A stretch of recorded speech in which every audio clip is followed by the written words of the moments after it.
လမ်းမကြီးမေးတယ်လည်းဖြစ်မယ်အရှိလဲတောင်းလဲဒေါင်းကွက်လည်းဖြစ်မယ်လမ်းနှစ်ဖက်ဖွင့်လည်းဖြစ်မယ်ကဲအားသာချက်တွေအလို့အများကြီးနဲ့အိမ်ကိုကျွန်တော်3950ညှိနှိုင်းနဲ့ရောင်းချပေးမှာဖြစ်ပါတယ်ဟုတ်ကဲ့မင်္ဂလာပါကျွန်တော် dream house ကိုစိုင်းဖြစ်ပါတယ်ဗျကျွန်တော်ဒီနေ့ရောက်ရှိနေတဲ့နေရာကတော့ကျွန်တော်ပြည်ဦးလွင်မြို့ထုံးဘိုရွာမှာကျွန်တော်တို့ဒါဒီဇမာချန်အကျော်လီစု village အနာလီစု village ကနေကျွန်တော်တို့တီတကူစန်ချီသွားတဲ့လမ်းမကြီးမေးတယ်မှာရှိတဲ့အိမ်တစ်လုံးကိုကျွန်တော်3950နဲ့ရောင်းချပေးမှာဖြစ်ပါတယ်ဒီအိမ်လေးရဲ့အကျယ်ကကျွန်တော်လမ်းမကြီးကိုမေးတင်ထားတာပေ90ဒီဘက်ချမ်းလမ်းကျယ်မေးတင်ထားတာတော့ပေ60ဖြစ်တယ်50 60ဒေါင်းကွက်အရှိလက်တောင်းထဲမှာစောက်ထားတာဖြစ်ပါတယ်ဗျတော်တော်လေးနေရာကောင်းတယ်တော်တော်လေးအချက်ချကြတယ်ကဲအိမ်ထဲမှာဘယ်လိုရှိလဲဆိုတော့ကျွန်တော်လိုက်ကြည့်အောင်ဒီအိမ်ကဘယ်လိုအချက်ချကြလဲဆိုရင်သူ့လာတဲ့လမ်းတစ်လျှောက်မှာဒါဟိုတယ်လုပ်ငန်းတွေရောစားတောက်ဆိုင်လုပ်ငန်းတွေရောလူနေအင်ဂျီတွေရောအများကြီးအပြည့်ရှိတယ်နော်ပြီးတော့ဒါကတော့ဒါမြေခိုင်ငါမှုကောင်းပြီးသားဒါရွာမြေတွေဖြစ်တဲ့အတွက်ကြောင့်မလို့စိတ်ချလက်ချဝယ်လို့ရတယ်အဲ့တော့50 60ဒေါင်းကွက်ဖြစ်မယ်အိမ်ကနှစ်ဖက်လှပုံစံမျိုးလေးနဲ့စောက်ထားတယ်နော်အိမ်ကိုဝင်ရတဲ့ vibe ကိုတော်တော်လေးမိုက်တယ်လို့ပြောလို့ရတယ်ကဲဒီမှာကားကလည်းကားပါကင်ကြီး2စီး3စီးလောက်ရတယ်ဗောနော်ဒီထဲမှာကျွန်တော်ပန်းဦးတွေနဲ့ပန်းအလှပင်တွေစိုက်ပြီးတော့တဲ့ landscape for လို့လည်းရတယ်ဗောနော်အမရေရင်းတွေလည်းပါပြီးသားလက်ရှိမှာသူတို့စိုက်ထားတဲ့ပန်းပင်တွေလည်းပါပြီးသားဗောနော်အိမ်ကတော့ကျွန်တော်တို့ဒါတစ်ဖက်လှပုံစံလေးစောက်ထားတယ်ဒီဘက်ကတော့ဒါအိမ်ကိုအဝင်ဖြစ်မယ်ဗောနော်ပြီးရင်ဒီမှာတန်ပန်းနေတန်တကားတွေနဲ့သူ့မှာကတော့တခုလိုသေးတယ်အဲ့ဒါတော့ကျွန်တော်လုံညိုကြီးအနေနဲ့ brake shoe တွေတက်ဖို့လိုတာဗောနော်ဒီဘက်ချမ်းကောတက်ဖို့လိုတယ်နှစ်ပတ်လုံးတက်ဖို့လိုတယ်ဗောနော်သူ့နောက်ဘက်ကတော့တက်ပြီးသားဆိုတော့ကျွန်တော်ဒီနှစ်ချမ်းလောက်ပဲတက်ကမယ်ကဲအဲ့ဆိုအိမ်လေးကတော့ဒီမှာဖြစ်ပါတယ်ကျွန်တော်မာရှာဘရွန်တစ်ခန့်ယူနှစ်ခန့်နဲ့ဖွဲ့ထားတာတွေ့တယ်အပေါ်မှာပစ္စည်းပါ store လုပ်ဖို့ဒါထက်ခိုးလေးလည်းထည့်ထားတာတွေ့တယ်โอเคဒါဆိုရင်တော့အိမ်နဲ့လိုက်ကြည့်အောင်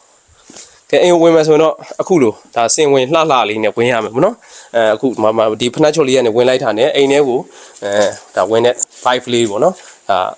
အလှည့်ကဒါအရှိဘက်ကိုလှည့်ထားတာဖြစ်ပါတယ်ဒါတော့အေကန်းဖြစ်တယ်အေကန်းကိုပထမဆုံးကြည့်အောင်ကဲကျွန်တော်တို့ဒါအိမ်ထဲကိုပထမဆုံးဝင်တဲ့အခါမှာကျွန်တော်တို့73မိပတ်လေလောက်ကြည့်တယ်ဒါ liberal တွေ့ရမယ်ပြီးရင်ဒီမှာ dim light လှလေးတဲ့သူတက်ထားတယ်နော်အပေါ်မှာကကျွန်တော်တစ်ထပ်ခွဲဖြစ်တဲ့ကြောင်အပေါ်မှာရှိတဲ့အထက်ကိုထက်ခိုးဒီတိုင်းတွေ့ရမယ်ပြီးရင်မီဇိုင်းလေးလည်းတက်ထားတယ်ဗောနော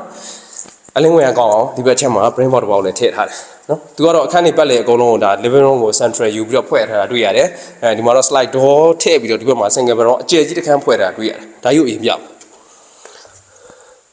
ြဒီ single bedroom က73ပေပတ်လေလောက်ရှိတယ်နော်ဝင်ပြည့်ယူရတော့6ပေ6ပေခွဲကထိန်ကိုထည့်မယ်ဆိုရင်လွတ်လွတ်လပ်လပ်ရတဲ့အနေအထားမျိုးဖြစ်တယ်ပေါ့နော်သူ့မှာလည်း Jackson Bolt တွေ light tree တွေနဲ့အဲ့လိုမျိုးတွေဖန်တီးထားတာတွေ့ရတယ်ဒီခန်းကတော့ဒီမှာအကျယ်ဆုံးဖြစ်လိမ့်မယ်ဗျပြီးရင်ဒီဘက်မှာနှစ်ခန်းနော်ဒီဘက်ခန်းကတော့ကျွန်တော်ထင်တယ်ဖျားခန်းလုပ်ဖို့ဒါထည့်ထားတဲ့သဘောမျိုးဖြစ်မယ် single bedroom ဖြစ်တယ်နော်ဒါကတော့အမဒီဘက်ကအရှိလေဆိုတော့ဖျားခန်းထားလို့ရတယ်ပေါ့နော်အဲ့ဒီတိုင်းနေဖြစ်မယ်ဩတကားတွေကကျွန်တော်တို့ဒါကတော့ကျုံးမဲ့ဖြစ်ဖို့များတယ်ဗောနော်တင်မှာမဟုတ်ရင်ကျုံးဗောနော်အဲ့ဒါကိုဆေးကတော့သူဒီလိုအညိုဘက်အမိုင်းဘက်သွားတယ်ဗောနော်အနက်ဘက်သွားတဲ့ဟာမျိုးသူတုတ်ထားတာတွေ့ရတယ်ဒါကတော့မာရှာဘရောဒီကောင်က12ပေ10ပေလောက်တော့ကျင်းနော်12ပေ10ပေလောက်ကျင်းတဲ့မာရှာဘရောတွေ့မယ်ပြီးရင်သူ့မှာကဘူတိုင်းပါမယ်ရှာဝါပါမယ်ဘေးစင်ပါမယ်ထုံးစံတိုင်းဗောနော်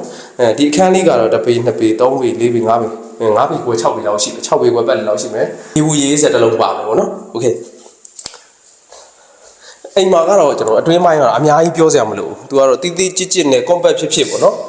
်ဒါပစ္စည်းတွေကတော့အရင်အကောင်းမျိုးသုံးထားတာတော့မဟုတ်ဘူးဒါပေမဲ့အရင်လဲညံ့နဲ့ဒါရုပ်ထွက်မျိုးတော့မဟုတ်ဘူးသူ့နေရာနဲ့သူစင်းနဲ့တင့်တယ်လို့ပြောလို့ရတာဗောနော်ဒါကတော့ရေချိုးခန့်အင်တာ area လေးနော်ဒီမှာဆိုဝှက်လျှော်တဲ့တွေထားလို့ရတဲ့ area လေးပါတယ်ဒါကတော့နောက်ကိုထွက်တဲ့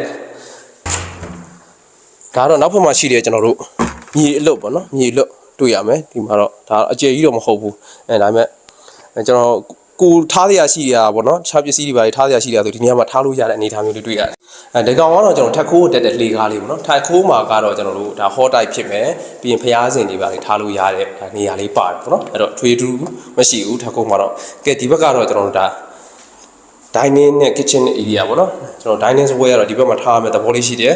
kitchen area ကတော့ဒီမှာ kitchen ခုံလေးတွေနော်ပါဝါဆောက်ကလေး၄ခုရှိတယ် kitchen ခုံတွေကတော့ဒီတိုင်းလေးအောက်မှာတော့ kitchen cabinet တွေပါတက်လို့ရတဲ့အနေအထားမျိုးတွေတွေ့တယ်နော်အဲ့တော့အိမ်က vacation home အနေနဲ့ဒါရွေးချယ်မှာဆိုရင်အဆင်ပြေတယ်မိသားစုအများများတော့အဆင်မပြေဘူးဘာလို့လဲနေရာနေထားရဒါ၄၅ရောက်လောက်ပဲနေလို့ရမယ်နေထားလေးဖြစ်တယ်မဆိုးဈေးတင်တယ်လို့ပြောလို့ရတယ်ဗျကိုဆိုင်အနေနဲ့ဒီရင်လေးကိုဘယ်လို recommend ပေးခြင်းလဲဆိုရင်ဒီနေရာနေထားရတော့ကောင်းတယ် အိမ်ဆောက်ထားတဲ့ vid quality အနေထားရတော့ဒါတင့်တယ်ပေါ့နော်အရင်အကောင်းကြီးလည်းမဟုတ်ဘူးအရင်အဆိုးကြီးလည်းမဟုတ်တင့်တယ်ဒီနေရာအနေထားရဒီနေရာကအလားလာရှိတဲ့နေရာမျိုးဖြစ်တယ်ကျွန်တော်တို့မြေပေါ်မှာအိမ်ပေါ်မှာဒါရင်းနှီးမြုပ်နှံထားခြင်းတဲ့လူတွေအတွက်ဒါတင့်နေတဲ့နေရာလေးဖြစ်တယ်ဈေးတင့်တယ်